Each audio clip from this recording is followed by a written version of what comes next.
ಚಿತ್ತಾಪುರದಲ್ಲಿ RSS ಪಥಸಂಚಲನ ಜಟಾಪಟಿ. ಇಂದಿನ ಮೆರವಣಿಗೆಗೆ ಹೈಕೋರ್ಟ್ ಬ್ರೇಕ್. ನವೆಂಬರ್ 2ಕ್ಕೆ ಬೈಟೆಕ್ಗೆ ಅನುಮತಿ.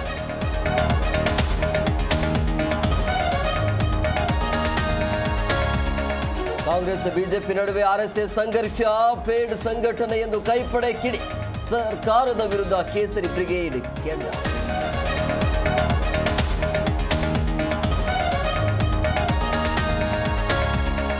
ಜನರ ಸಮಸ್ಯೆ ಆಲಿಸಲು ರಸ್ತೆಗಿಳಿದ ಡಿಕೆಶಿ. ಕೋರಮಂಗಲದಲ್ಲಿ ಡಿಸಿಎಂ ಬೆಂಗಳೂರು ನಡಿ. ಸಾಲು ಸಾಲು ಸಮಸ್ಯೆ ಬಿಚ್ಚಿಟ್ಟ ಸಾರ್ವಜನಿಕರು.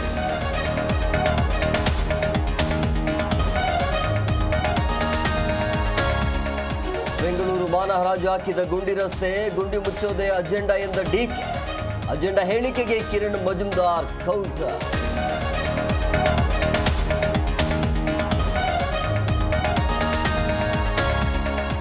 ಹಾಸನಾಂಬೆ ದೇಗುಲಕ್ಕೆ ಭಕ್ತರ ದಂಡು. ಶಿವಣ್ಣ, ರಿಷಬ್, ಉಮಾಶ್ರೀ ಅವರಿಂದ ದರ್ಶನ. ಜೆಡಿಎಸ್ ಕಾರ್ಯಕರ್ತರ ಹೈ ಡ್ರಾಮಾ ಕೊನೆಗೂ ಅಂತ್ಯ.